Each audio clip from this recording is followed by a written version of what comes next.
Victoire. Anne-Marie et Samuel se rendent au haras. Paul, le régisseur, est ravi que Samuel ait décidé de reprendre le domaine. Samuel lui explique qu'à cause de son travail, il ne pourra pas s'investir autant qu'il le voudrait. Paul s'occupe de tout depuis que Solange a commencé à avoir ses problèmes de cœur, et si Samuel le laisse faire les choses à sa manière, il aurait quelques responsabilités ici ou là, mais rien qui lui demande trop de temps. Victoire le remercie parce que c'est rassurant pour eux de savoir qu'ils peuvent compter sur lui. Samuel se dit prêt à payer Paul pour le surplus de travail, mais Paul l'interrompt. Ils ont tout le temps pour en parler. Par ailleurs, s'il s'investit autant, c'est parce que ça tient lui à cœur. De retour d'une balade à cheval, Anne-Marie, Victoire et Samuel croisent Benjamin. Ce dernier propose à Victoire de lui donner une leçon pour corriger sa posture. La jeune femme accepte. Après sa leçon, Samuel retrouve Victoire dans l'écurie. Il souligne que c'est rare que des couples restent proches après leur rupture et se demande si Victoire ne s'est jamais dit que Benjamin était son âme sœur, et qu'ils avaient fait une erreur terrible en se séparant. Mais la jeune femme le rassure vite. Ils s'embrassent passionnément, ignorant que Paul les observe de loin. Au commissariat, Robin Dalenois est assisté de son avocate Sophie Novak, et il passe aux aveux. Il est bien l'auteur de presque tous les sabotages et il a demandé à Justin de saboter la laveuse, mais le but n'a jamais été de blesser qui que ce soit. La petite fête de Sophia a lieu à la Paillote, Samuel est présent. Aurore débarque aussi, elle dit à sa fille qu'elle ne voulait pas qu'elle parte comme ça. Sophia remercie Aurore d'avoir compris son choix de vie. William n'est pas venu. Mais c'est Sophia qui le rejoint à la maison. La complicité est là. Sophia promet que si elle a un problème, il sera toujours là pour elle. Il affirme avoir tout organisé, car il était jaloux de son frère. À ses yeux, Alex a tout réussi et a une famille unie alors que sa vie à lui n'a été qu'une succession d'échecs et de galères.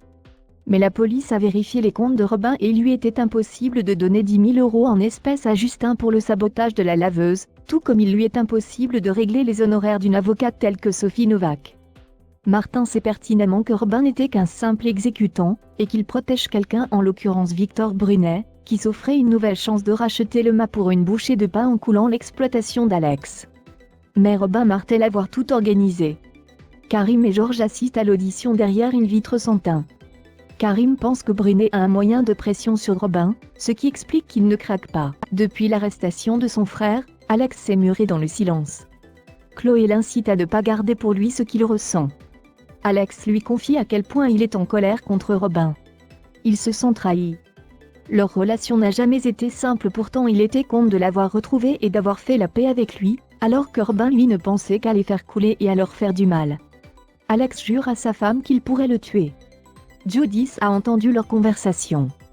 Elle aussi éprouve beaucoup de colère envers son oncle et même si cela ne ramène pas Arnaud, elle veut que Robin passe le reste de sa vie en prison. Chloé a confiance en la justice et les incite à ne pas baisser les bras et à remonter le mât. Judith lui donne raison. No s'est tellement investi dans ce projet qu'ils ne peuvent pas laisser tomber maintenant. Aurore se rend à l'hôpital, car elle a une révélation délicate à faire à Bénédicte au sujet de Robin. Il est bien responsable des sabotages au mât, et l'a utilisé. Bénédicte tombe de haut et réalise que Robin est responsable indirectement de la mort d'un gamin de 20 ans. Aurore lui annonce qu'il va être jugé pour homicide involontaire. Bénédicte culpabilise d'avoir trompé son mari avec un assassin, d'autant plus qu'Étienne est un homme bien. Elle fond en larmes dans les bras de sa belle-sœur. Victor passe au cabinet de Sophie Novak qui l'informe que Robin a tout pris sur lui et que la police ne remontera pas jusqu'à lui. L'avocate s'assure que Brunet a bien détruit le téléphone prépayé qu'il utilisait pour communiquer avec Dalenois.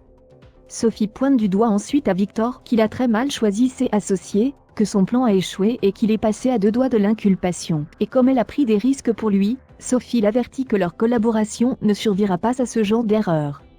Chloé, de son côté, convainc son mari d'aller parler à son frère car il va avoir besoin de comprendre pourquoi il a fait tout ceci. Au commissariat, Martin n'a aucune piste qui relie Brunet et Robin, et le procureur lui a demandé de clôturer l'enquête. Robin va donc être déféré et Brunet va s'en sortir aux grands dents de Martin et Karim. Martin reçoit dans la foulée un appel d'Alex qui veut voir son frère. Martin accède à sa demande, et profite de l'occasion pour demander à Alex de faire parler son frère pour faire tomber Brunet. Robin avoue à son frère avoir agi par pure jalousie. Il a toujours été jaloux de lui. Alex a toujours été entouré des siens alors que personne ne se soucie de lui. Même son fils le considère comme un perdant. Robin avoue ensuite à Alex avoir perdu les pédales, il ne pouvait plus s'arrêter. Alex veut connaître la vérité. Il demande à son frère combien Brunel a payé pour saboter le mât et pourquoi il le protège. Mais Robin ne craque pas. Alex traite son frère de minable et lui déclare avant de partir « Je te laisse là, Robin Baleine, seul, face à toi-même ». Et après avoir regardé son frère une dernière fois, Alex quitte le commissariat le cœur lourd.